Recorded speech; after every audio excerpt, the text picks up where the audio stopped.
हम रोजाना नंबर्स का इस्तेमाल करते हैं, पर कभी ये सोचा है कि ये नंबर्स आए कहाँ से?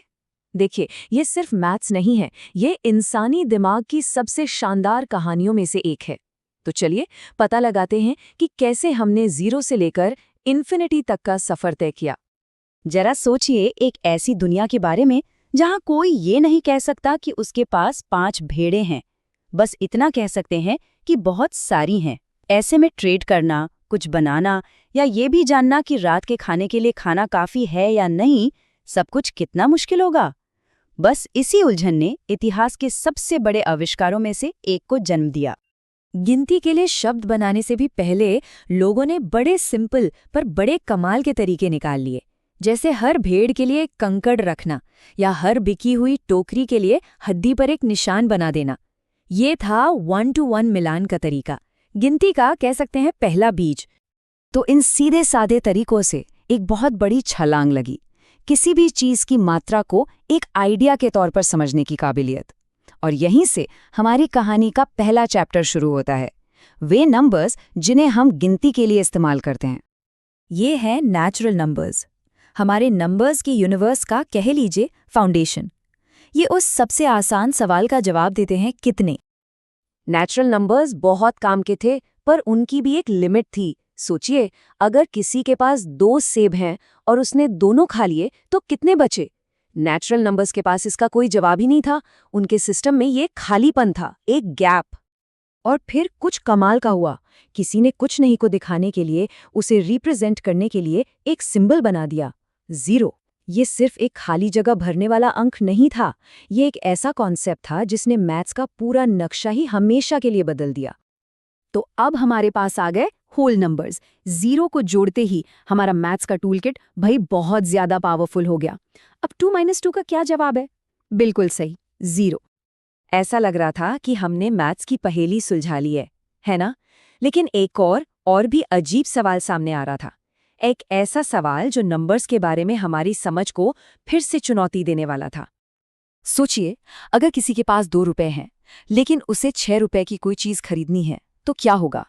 हमारे नंबर सिस्टम के पास इस आइडिया को दिखाने का कोई तरीका ही नहीं था, ये बस मुमकिन ही नहीं था। कर्ज यानी डेट का कॉन्सेप्ट, जो आज हमारी इकोनॉमी के लिए इतना जरूरी है, उस जमाने के नंबर सिस्टम के हिसाब से सोचा भी नहीं जा सकता था। It was a mathematical impossibility. Negative numbers के आने के साथ ही समझिए एक पूरी नई दुनिया खुल गई। हमारी नंबर लाइन अब 0 से नीचे भी जाने लगी। अब हम कर्ज, तापमान और बहुत कुछ दिखा सकते थे। तो अब हम जोड़ सकते थे, घटा सकते थे, गुणा भी कर सकते थे, मतलब सब सेट था, है ना? खैर, लगभग। एक और ऑपरेशन था जो अब भी दिक्कतें खड़ी कर रहा था, डिवीजन यानी भाग देना। जरा 7 को 3 से डिवाइड करने की कोशिश कीजिए, कोई होल नंबर नहीं मिलता, है ना? हमारे मौजूदा सिस्टम में इसका कोई जवाब ही नहीं था। ये हमारी नंबर लाइन में एक और खाली जगह थी जिसे भरने की जरूरत थी। तो इसका सल्यूशन था फ्रैक्शंस और डेसिमल्स का आविष्कार, जिन्हें हम कहते हैं रैशनल नंबर्स। इन्होंने इंटीजर्स के बीच की खाली जगहों को भर दिया, जिससे हमें नंबर्स के बीच की मात्राओं को भी दिखाने की पावर मिल गई। और रैशनल नंबर्स के बारे में एक बड़ी दिलचस्प बात यह है कि उनके कई चेहरे हो सकते हैं, 2/3, 4/6 और 8/12। ये सब एक ही नंबर है, बस अलग अलग कपड़ों में है। ये मैथ्स में एक नए लेवल की फ्लेक्सिबिलिटी थी। अब तो हमारी नंबर लाइन एकदम भरी पूरी लग रही थी, पूर्णांक और उनके बीच में अनगिनत भिन्न।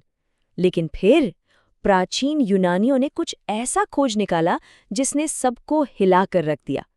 छिपे हुए गैप्स, ऐसे नंबर्स जो उनके हिसाब से होने ही नहीं चाहिए थे। ये सब एक बहुत ही सीधे से सवाल से शुरू हुआ। सोचिए, एक स्क्वायर है जिसकी हर साइड 1 यूनिट लंबी है, तो उसका डायगोनल कितना लंबा होगा? इसका जवाब मैथ्स की दुनिया में भूचाल लाने वाला था। जवाब है √2। और हैरान करने वाली बात यह है कि इस नंबर को फ्रैक्शन के तौर पर लिखा ही नहीं जा सकता। ये हमारे बनाए हुए सारे नियमों को तोड़ रहा था। ये एक पूरी तरह से नई किस्म का नंबर था। ये एक जबरदस्त खोज थी। इसने ये साबित कर दिया कि रैशनल नंबर्स के अलावा भी नंबर्स मौजूद हैं। इसने नंबर्स के एक विशाल अनदेखे ब्रह्मांड का दरवाजा खोल दिया। ये है इरैशनल नंबर्स। ऐसे नंबर्स जो बस चलते ही जाते हैं, कभी खत्म नहीं होते और कभी भी किसी रिपीटिंग पैटर्न में नहीं बनते। ये एक तरह से मैथमेटिकल केओस है, पर एक खूबसूरत केओस। एक रिपीटिंग डेसिमल को एक टूटे हुए रिकॉर्ड की तरह समझिए, जो एक ही धुन बार बार बजाता रहता है। वहीं एक इरैशनल नंबर एक ऐसी सिम्फोनिक की तरह है जो हमेशा बदलती रहती है, कभी खुद को दोहराती नहीं। और बस इसी के साथ हमारी पहेली पूरी हो गई। इरैशनल नंबर्स ने आखिरी खाली जगहों को भी भर दिया और हमें मिली एक पूरी बिना किसी टूट-फूट के नंबर लाइन। हमारी ये यात्रा गिनती की एक सिंपल सी जरूरत से शुरू होकर इन्फिनिटी की जटिलता तक पहुंच गई है। तो हमने क्या सीखा? यही कि नंबर्स कोई पत्थर की लकीर नहीं हैं। ये एक इंसानी आविष्कार हैं, जो समस्याओं को सुलझाने के लिए धीरे धीरे विकसित हुए हैं। हर नया सिस्टम पिछले वाले की कमियों को दूर करने के लिए बनाया गया था। और जब हम इन दोनों यानी रैशनल और इरैशनल नंबर्स को एक साथ मिला देते हैं तो हमें मिलते हैं रियल नंबर्स। ये वही सिस्टम है जिसे हम अपने आसपास की दुनिया को नापने के लिए इस्तेमाल करते हैं। दूरी से लेकर वक्त तक सब कुछ इसी पर टिका है। तो ये तो साफ है कि नंबर्स एक इंसानी आविष्कार हैं जो जरूरत से पैदा हुए। पर ये एक आखिरी सोचने पर मजबूर करने वाला सवाल खड़ा करता है, क्या रियल नंबर्स के आगे भी कुछ है? क्या खोजे जाने के लिए और भी मैथमेटिकल यूनिवर्स मौजूद है? शायद ये कहानी अभी खत्म नहीं हुई है।